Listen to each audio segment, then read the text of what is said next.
ಧನುಸ್ಟಾಕ್. Previous video ಅದು ಬಂದು ರಜೆ ಪತ್ರ, ಲೀವ್ ಲೆಟರು ಹೇಗೆ ಕ್ಲಾಸ್ ಟೀಚರ್ಗೆ ಬರೆಯೋದು ಅನ್ನೋದನ್ನು ತೋರಿಸ್ಕೊಟ್ಟಿದ್ವಿ. ಎಸ್ಪೆಷಲಿ SLC ಮಕ್ಕಳಿಗೆ 5 ಮಾರ್ಕ್ಸ್ಗೆ ಕೇಳುವಂಥ ಕಂಪಲ್ಸರಿ ಕ್ವೆಶನ್ನು ಈಚ್ ಸ್ಟೆಪ್ಪಿಗೆ ಹೇಗೆ ಮಾರ್ಕ್ಸ್ ಡಿವೈಡ್ ಆಗುತ್ತೆ ಅನ್ನೋದನ್ನು ಹೇಳಿದ್ದೀವಿ. ಸೊ ಯಾರು ವಾಚ್ ಮಾಡಿಲ್ವೋ ಅದನ್ನು ವಾಚ್ ಮಾಡಿ.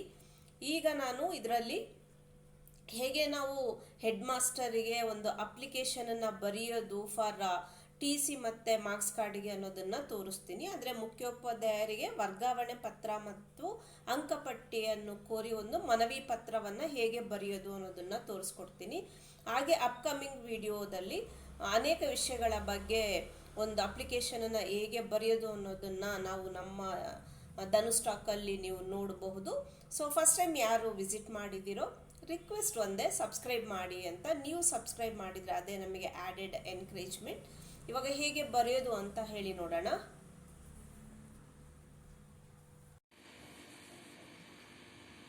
ನಿಮ್ಮನ್ನು ಶ್ರೀ ಗುರುಕುಲ ಪ್ರೌಢಶಾಲೆ ಅರೇಹಳ್ಳಿ ಹೊಸದುರ್ಗ ತಾಲೂಕಿನ ಅರುಣ ಆಕಾಶ್ ಎಂದು ಭಾವಿಸಿಕೊಂಡು SLC ನಂತರದ ವಿದ್ಯಾಭ್ಯಾಸಕ್ಕಾಗಿ ವರ್ಗಾವಣೆ ಪತ್ರ ಮತ್ತು ಅಂಕಪಟ್ಟಿಯನ್ನು ಕೊಡುವಂತೆ ಕೋರಿ ಮುಖ್ಯೋಪಾಧ್ಯಾಯರಿಗೆ ಒಂದು ಮನವಿ ಪತ್ರ ಬರೆಯಿರಿ.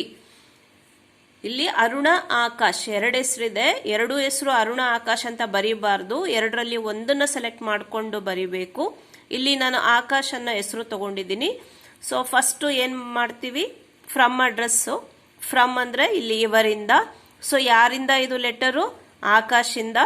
ಸೊ ಆಕಾಶ್ ಯಾವ ಶಾಲೆ? ಶ್ರೀ ಗುರುಕುಲ ಪ್ರೌಢಶಾಲೆ, ಊರು ಅರೇಹಳ್ಳಿ ಹೊಸದುರ್ಗ ತಾಲೂಕ್.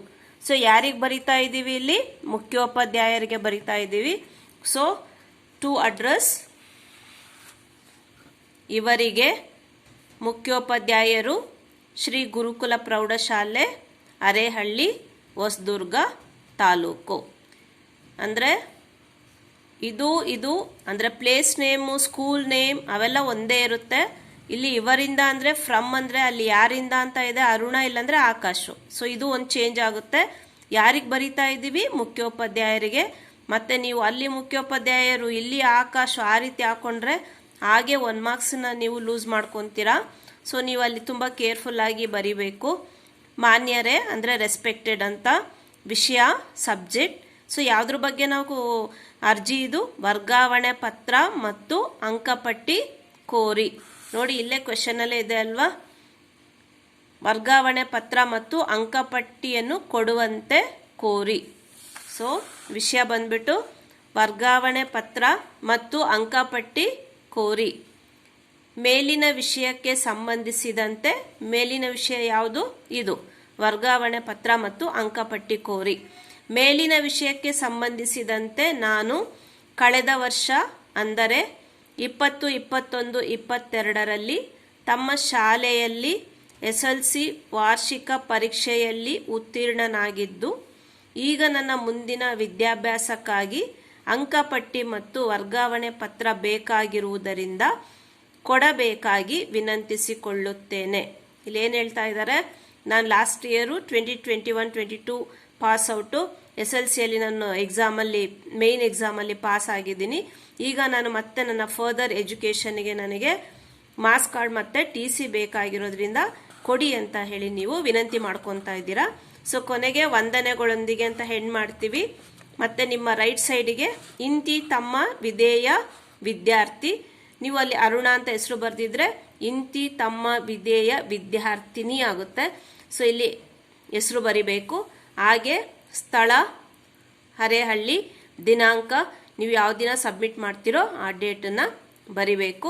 ನೋಡಿ ಇಲ್ಲಿ ಇದು ಇದೆ ಅಲ್ವಾ, ಈ ಮ್ಯಾಟರನ್ನ ಇನ್ನೊಂದು ರೀತಿಯೂ ಸಹ ಬರಿಬೋದು.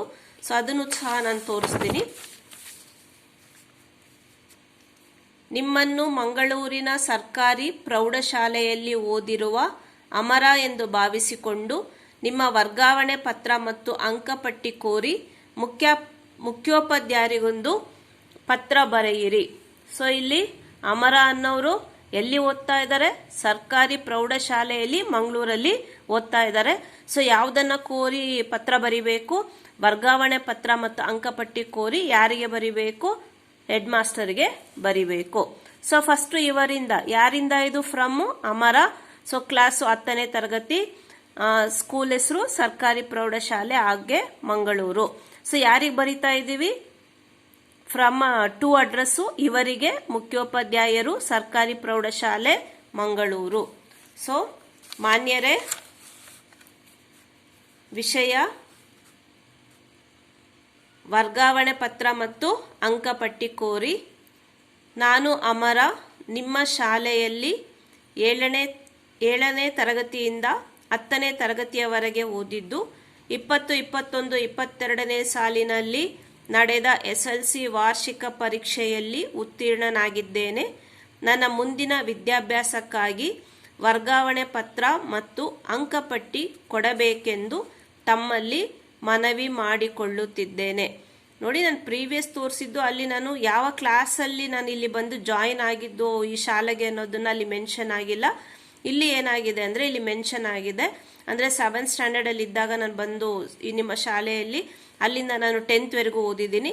ಸೊ ನನಗೆ SLCಯಲ್ಲಿ ನಾನು ಮೇನ್ ಎಕ್ಸಾಮಲ್ಲಿ ಪಾಸ್ ಮಾಡ್ಕೊಂಡಿದ್ದೀನಿ. ನನ್ನ ನೆಕ್ಸ್ಟ್ ಹೈಯರ್ ಎಜುಕೇಷನ್ಗೆ ನನಗೆ TC ಮತ್ತು ಇದು ಮಾರ್ಕ್ಸ್ ಕಾರ್ಡನ್ನು ಕೊಡಿ ಅಂತ ಹೇಳಿ ಇಲ್ಲಿ ಬರೆದಿರೋ ಅಂಥದ್ದು. ಅಲ್ಲಿ ನಾನು ವಂದನೆಗಳೊಂದಿಗೆ ಅಂತ ಎಂಡ್ ಮಾಡಿದೆ.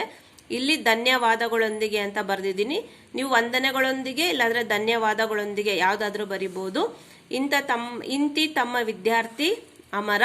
ಯಾವಾಗಲೂ ಇದನ್ನು ನಾವು ಪೇಪರಲ್ಲಿ ಆನ್ಸರ್ ಶೀಟಲ್ಲಿ ರೈಟ್ ಸೈಡಲ್ಲೇ ಬರಿಬೇಕು. ಹಾಗೆ ದಿನಾಂಕ ಮತ್ತು ಸ್ಥಳನ ಲೆಫ್ಟ್ ಸೈಡಲ್ಲಿ ಬರಿತೀರ. ಸೊ ನೀವು ಯಾವ ದಿನ ಸಬ್ಮಿಟ್ ಮಾಡ್ತೀರೋ ಆ ಡೇಟನ್ನು ನೀವು ಬರೆದು ಇದನ್ನು ಎಂಡ್ ಮಾಡಬೇಕು. ಸೊ ಪ್ರಾಕ್ಟೀಸ್ ಮಾಡಿ. ಯಾವಾಗಲೂ ಪ್ರಾಕ್ಟೀಸ್ ಇದ್ದರೆ ಪರ್ಫೆಕ್ಟ್ ಆಗ್ತೀರಾ ನೀವು. ಆದಷ್ಟು ನಿಮ್ಮ ಫ್ರೆಂಡ್ಸ್ಗೂ ಸಹ ಶೇರ್ ಮಾಡಿ. And thank you for watching.